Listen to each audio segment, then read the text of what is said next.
Hello students, welcome to our YouTube channel art and study. आज मैं आपके लिए लेके आई हूँ क्लास 12th हिस्ट्री एनसीईआरटी का चैप्टर नंबर 3 बंधुत्व, जाति तथा वर्ग। और इसमें वर्णन किया गया है लगभग 600 बीसी से लेके 600 ईस्वी तक के आरंभिक समाज के बारे में। तो इस चैप्टर में हम क्या पढ़ेंगे स्टूडेंट्स? इस चैप्टर में हम देखेंगे कि 600 बीसी से लेके 600 ईस्वी तक के जो साम्राज्य थे उनमें उनकी जातीय व्यवस्था, वर्ग व्यवस्था और उस तात्कालिक समाज की का आरंभिक समाज व्यवस्था और वहाँ के बंधुत्व और वहाँ के जातीय परंपराओं के बारे में देखेंगे। तो स्टूडेंट्स, हमने लास्ट चैप्टर्स में क्या देखा था?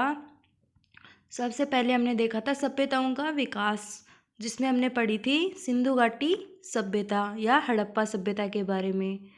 और उसके बाद में सिंधु घाटी सभ्यता के बारे में हमने देखा था कि उस समय के आर्थिक, सामाजिक और उसकी व्यवस्थाओं के बारे में पढ़ा था। और सेकंड चैप्टर में हमने देखा था कि 600 ईसा पूर्व से लेकर 600 ईस्वी तक के जो महाजनपदकालीन राज्य थे उनकी सामाजिक और राजनीतिक और आर्थिक व्यवस्थाओं के बारे में और प्रशासनिक व्यवस्थाओं के बारे में पढ़ा था। तो चलिए हम शुरू करते हैं आज का चैप्टर नंबर 3। तो चैप्टर नंबर 3 इस प्रकार से शुरू होता है कि जो 600 बीसी से लेकर 600 ईस्वी तक का जो समय था उस दौरान भारत में आर्थिक और राजनीतिक जीवन में कई महत्वपूर्ण परिवर्तन हो रहे थे। तो 600 बीसी से लेकर जो 600 ईस्वी तक का जो समय था वो एक परिवर्तनकारी समय था और उस समय भारत के आर्थिक और राजनीतिक जीवन में कई महत्वपूर्ण परिवर्तन हो रहे थे। और इस अवधि के दौरान हुए परिवर्तनों ने समकालीन समाज पर बहुत अधिक गहरा प्रभाव छोड़ा था। और उस समय कृषि के विस्तार के साथ साथ समाज में अनेक नए परिवर्तनों को देखा गया और समाज में अनेक परिवर्तन सामने आए। और इन परिवर्तनों में इस अवधि के दौरान विभिन्न शिल्प और विशिष्ट सामाजिक समूह का उद्भव भी देखा गया। तो ये था इसका आरंभिक परिचय कि तत्कालीन समाज में परिवर्तन किस प्रकार से शुरू हुए। तो अब हम देखते हैं कि डिटेल से कि 600 बीसी से लेकर 600 ईस्वी तक के सामाजिक जीवन में किस प्रकार से परिवर्तन हुए। उस समय धन के असमान वितरण के परिणाम स्वरूप सामाजिक विषमताएं बढ़ने लगी। तो उस समाज में क्या हुआ था? उस समय की धन के असमान वितरण के परिणाम स्वरूप सामाजिक विषमताएं बढ़ने लगी। तो अर्थात कि कुछ लोग तो अमीर होने लगे और कुछ लोग गरीब होने लगे। तो इससे सामाजिक विषमताएं समाज में बढ़ गई। और इतिहासकारों ने कई कारणों से पाठ्य परंपरा का उपयोग किया है। मतलब कि उस समय का अध्ययन करने के लिए इतिहासकारों ने पाठ्य परंपरा का उपयोग किया है। तो इतिहासकारों की पाठ्य परंपरा में इतिहासकारों ने सबसे महत्वपूर्ण स्थान दिया है महाभारत, जो कि हिंदुओं का प्रमुख साहित्यिक और काव्य ग्रंथ है, जो कि स्मृति आधारित ग्रंथ है। तो महाभारत के बारे में हम पढ़ेंगे डिटेल से। तो चलिए शुरू करते हैं महाभारत के बारे में कुछ डिटेल से वर्णन। महाभारत हिंदुओं का एक प्रमुख काव्य ग्रंथ है, जो कि स्मृति के इतिहास वर्ग में आता है। कभी कभी इसे केवल भारत भी कहा जाता है। तो महाभारत को कभी कभी क्या कहा जाता है? भारत नाम से भी जाना जाता है। तो और महाभारत एक काव्य ग्रंथ है और भारत की अनुपम धार्मिक, पौराणिक, ऐतिहासिक और दार्शनिक ग्रंथ है। तो महाभारत एक काव्य ग्रंथ है और भारत का अनुपम धार्मिक, पौराणिक, ऐतिहासिक और दार्शनिक ग्रंथ है। और महाभारत से हमें उस समय की सामाजिक परंपराओं और समाज और वर्ग और जातीय व्यवस्था के बारे में वर्णन मिलता है। तो हम देख रहे हैं महाभारत के बारे में डिटेल से जानकारी। यह विश्व का सबसे लंबा साहित्यिक ग्रंथ और महाकाव्य है और हिंदुओं के प्रमुख मुख्यतः ग्रंथों में से एक है। इस ग्रंथ को हिंदू धर्म में पंचम वेद का स्थान दिया गया है। तो चतुर्वेद के बाद में हिंदू धर्म में महाभारत को पंचम वेद की संज्ञा भी दी गई है। इतिहासकारों का मानना यह है कि यह वेदव्यास द्वारा लिखा गया था, लेकिन अधिकांश इतिहासकारों का मानना है कि इसकी रचना कई लेखकों के द्वारा हुई है। अर्थात महाभारत की रचना काल परिवर्तन के अनुसार अनेक लेखकों के द्वारा की गई है। इसमें केवल स्टार्टिंग में 8800 श्लोक थे, 8800 श्लोक थे, लेकिन बाद में छंदों की संख्या बढ़ाकर 1,00,000 हो गई। 1919 में प्रसिद्ध संस्कृत विद्वान V.S. सुधांकर के नेतृत्व में महाभारत का एक महत्वपूर्ण संस्करण तैयार किया गया। अब हम देखते हैं महाभारत की कुछ विशेषताएं कि महाभारत में किन किन चीज़ों का वर्णन किया गया है। तो महाभारत की रचना किस भाषा में हुई है? तो प्राचीन ऐतिहासिक ग्रंथ थे वो मुख्यतः प्राकृत, पाली या संस्कृत भाषाओं में लिखे गए थे। तो हम देखते हैं कि महाभारत की रचना किस भाषा में हुई। तो महाभारत एक संस्कृत भाषा में रचित साहित्यिक ग्रंथ है।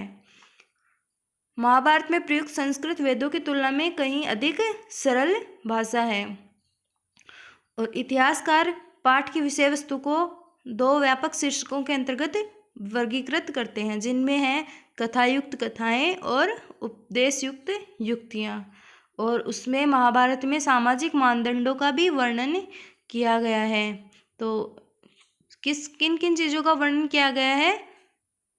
कथायुक्त कथाएं और उपदेशयुक्त कथाएं और सामाजिक मानदंडों का प्रयोग किया गया है।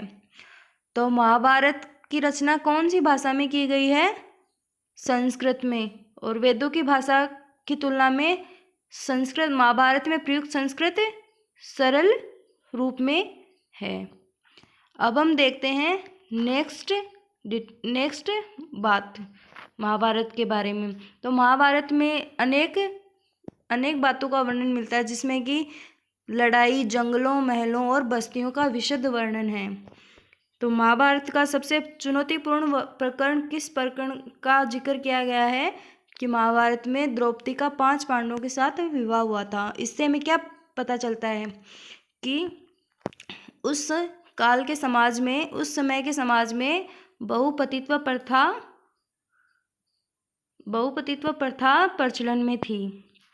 तो ये माना जाता है कि ये सत्तारूढ़ अभिजात वर्ग के बीच में बहुपतित्व यानी कि एक महिला के कई पति होने का साक्ष्य मिलता है। और कुछ इतिहासकारों का मानना ये भी है कि बहुपत्नीत्व ब्राह्मणवादी दृष्टिकोण से एक अवांछनीय परंपरा थी, लेकिन कुछ कारणों से और महिलाओं की कमी के कारण ये सत्तारूढ़ वर्ग में ये प्रचलन में था। अब हम देखते हैं कि महाभारत का समालोचनात्मक संस्करण। तो 1919 में संस्कृत भाषा के विद्वान, जिसका नाम V.S. सुधांकर था, के नेतृत्व में इसके समालोचनात्मक संस्करण तैयार किया गया। इस परियोजना का उद्देश्य था महाभारत नामक महाकाव्य की विभिन्न जगहों से प्राप्त विभिन्न पांडुलिपियों को एकत्रित करके एक किताब का रूप देना था। तो इस महत्वाकांक्षी परियोजना का क्या उद्देश्य था कि जो महाभारत एक साहित्यिक ग्रंथ था, उसकी रचना विभिन्न कालों के अंतर्गत हुई थी, उसको विभिन्न जगहों से प्राप्त करके पांडुलिपियों को इकट्ठा करके एक किताब का रूप देना था, अर्थात साहित्यिक ग्रंथ के रूप में इसका अंतिम रूप देना था, जिससे कि उस ऐतिहासिक ग्रंथ के रूप में उसको उपयोग में लिया जा सके। बहुत सारे बड़े बड़े विद्वानों ने मिलकर महाभारत का समालोचनात्मक संस्करण तैयार करने की जिम्मेदारी उठाई। विद्वानों ने सभी पांडुलिपियों में पाए गए श्लोकों की तुलना करने का एक तरीका ढूंढा और उन श्लोकों को चुना जो लगभग सभी पांडुलिपियों में लिखे थे। इन सब का प्रकाशन लगभग 13,000 पन्नों में फैले अनेक ग्रंथ खंडों में हुआ और इस परियोजना को पूरा करने में 47 साल लगे थे। तो 47 ईयर्स के बाद में महाभारत की पांडुलिपियों को इकट्ठा करके इस ग्रंथ की रचना की गई, अंतिम रूप में इस ग्रंथ की रचना हुई। अब हम देखते हैं कि महाभारतकालीन समाज व्यवस्था, जिसमें हम देखेंगे बिंदु देखेंगे बंधुता व विवाह परंपरा। तो कोई भी समाज का आधार होता है परिवार। तो महाभारत कालीन समाज के परिवार के रूप में कैसा वर्णन मिलता है? तो परिवार में एक ही परिवार के लोग भोजन मिल बांट के करते थे और परिवार के लोग संसाधनों का प्रयोग भी मिल बांट कर करते थे। परिवार के लोग एक साथ रहते थे और एक साथ मिलकर पूजा पाठ भी करते थे। और कुछ समाजों में तो चचेरे और मौसेरे भाई बहनों को भी खून का रिश्ता माना जाता था। तो ये थी महाभारत कालीन परिवार व्यवस्था। हम देख रहे हैं बंधुता और विवाह बिंदु को कि महाभारत कालीन समाज में सामाजिक परंपराएं कैसे थी। अब हम देखते हैं कि महाभारत कालीन समाज में पितृसत्तात्मक व्यवस्था थी। तो पितृवंशिक व्यवस्था के कुछ आदर्श देखते हैं। पितृवंशिकता हमारे देश में पहले से ही मौजूद थी। महाभारत कुछ इसी तरह की एक कहानी है। यह भाइयों के दो दलों कौरव और दूसरा पांडवों के बीच जमीन को लेकर सत्ता को लेकर युद्ध की एक कहानी है, जिसमें पांडवों की जीत हुई थी तथा जीत होने के बाद में उत्तराधिकार को पितृवंशीय घोषित कर दिया गया था। तो एक्चुअली में महाभारत एक दो भाइयों के दलों के बीच का युद्ध था, जिसमें कौरव साम्राज्य के लिए, जिसमें दोनों भाइयों के बीच में, कौरवों और पांडवों के बीच में जमीन और सत्ता को लेकर युद्ध हुआ था। अब हम देखते हैं पितृवंशिकता के बारे में। पितृवंशिकता की परंपरा कैसे थी उस तात्कालीन समाज में। पितृवंशिकता में पिता की मृत्यु के बाद पिता की सारी संपत्ति और जमीन एवं जायदाद बेटे के नाम कर दी जाती थी। और अगर बात की जाए राजाओं की, तो राजा की मृत्यु के बाद उसका सिंहासन भी उसके पुत्र को सौंप दिया जाता था तथा कभी पुत्र न होने पर संबंधी भाई को उत्तराधिकारी बनाया जाता था। अतः देखते हैं कि पितृवंशिकता में पिता की मृत्यु के बाद में सारी संपत्ति किसको दी जाती थी? पुत्र को दी जाती थी। और अगर राजाओं की बात करें तो राजा की मृत्यु के बाद में वहाँ का सिंहासन किसको सौंपा जाता था? पुत्र को सौंपा जाता था। तो ये था पितृवंशिकता के बारे में। तो 600 ईस्वा पूर्व से लेकर 600 ईस्वी तक के समाज में विवाह पद्धति किस प्रकार थी? तो उस समाज में दो प्रकार से विवाह किए जाते थे। तो एक पद्धति थी अंतःविवाह पद्धति और दूसरी थी बहिर्विवाह पद्धति। तो अंतःविवाह पद्धति के अनुसार विवाह गोत्र के अंदर कुल जाति में विवाह किया जाता था। और बहिर्विवाह पद्धति का अर्थ होता था कि गोत्र के बाहर जाति में विवाह किया जाता था। महाभारत कालीन समाज में जो कि पितृवंशीय समाज था, उसमें पुत्र को बहुत अधिक महत्व दिया जाता था और पुत्री को अलग प्रकार से देखा जाता था। पुत्री का विवाह गोत्र से बाहर किया जाता था तथा कन्यादान पिता का अहम कर्तव्य माना जाता था। तो ये उस समाज की विशेषता थी जो कि पितृवंशीय समाज था। और महाभारत कालीन समाज उस 600 ईस्वी से लेके 600 ईस्वा पूर्व से लेके 600 ईस्वी तक नए नगर राज्यों का उद्भव भी हुआ था। और उस समाज में सामाजिक नियम भी बदलने लगे थे। तो सामाजिक नियमों में हम देखते हैं कि क्रय विक्रय के लिए लोग नगरों में आते थे।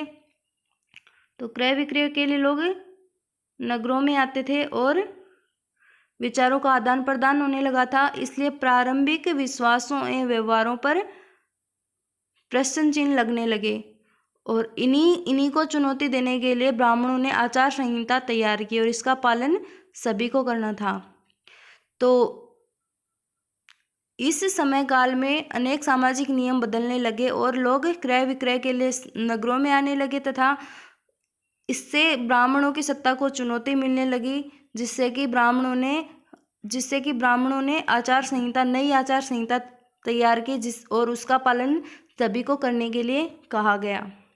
तो ये थी सामाजिक व्यवस्था में हुए परिवर्तन के बारे में वर्णन। अब हम देखते हैं कि उस समाज में स्त्री के गोत्र को किस प्रकार से देखा गया था। तो गोत्र पद्धति 1000 ईसा पूर्व से प्रचलन में आई थी। तो ये जो चैप्टर पढ़ रहे हैं ये चैप्टर नंबर 3 है एनसीईआरटी क्लास 12 का, जो कि क्लास 12 के बच्चों के लिए इम्पोर्टेंट है। और इसके जो कुछ फैक्ट्स हैं वो कंपटीशन एग्जाम्स में सामाजिक 600 ईसा पूर्व से लेकर 600 ईस्वी तक के समाज के बारे में जो सामाजिक पद्धतियाँ थी उनके बारे में वर्णन, उनके बारे उन टॉपिक्स में से एग्जाम्स में भी क्वेश्चन डायरेक्ट पूछे जाते हैं। तो उस समय की स्त्री के गोत्र के बारे में वर्णन दिया गया है कि गोत्र पद्धति 1000 ईसा पूर्व से प्रचलन में आई और इसका मुख्य उद्देश्य गोत्र के आधार पर ब्राह्मणों का वर्गीकरण करना था। प्रत्येक गोत्र एक वैदिक ऋषि के नाम पर होता था और उस गोत्र के सदस्यों को ऋषि का वंशज माना जाता था। तो ये था गोत्र पद्धति। और गोत्र के नियम किस प्रकार थे कि गोत्र का पहला नियम था कि शादी के बाद स्त्रियों को पिता की जगह पति का गोत्र अपनाना पड़ता था। जो आजकल वर्तमान समय में प्रथाएं प्रचलित हैं कि स्त्री का गोत्र परिवर्तित होकर पति के गोत्र को अपनाना पड़ता है, ये परंपरा महाभारत कालीन परंपराओं से लेकर आज तक चली आ रही है। और गोत्र का दूसरा नियम था कि एक ही गोत्र के सदस्य आपस में शादी नहीं कर सकते थे, जबकि इसका अपवाद था कि सातवाहन राजाओं में यह प्रथा विपरीत थी। सातवाहन राजाओं के नाम से पता लगा कि वहां की स्त्री को विवाह के बाद भी अपने पिता का गोत्र प्रयोग में लेते थे। तो ये था महाभारत कालीन समाज के बारे में कुछ वर्णन और उसकी कुछ विशेषताएं।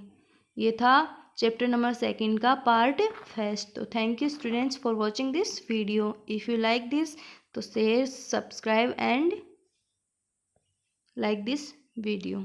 Thanks.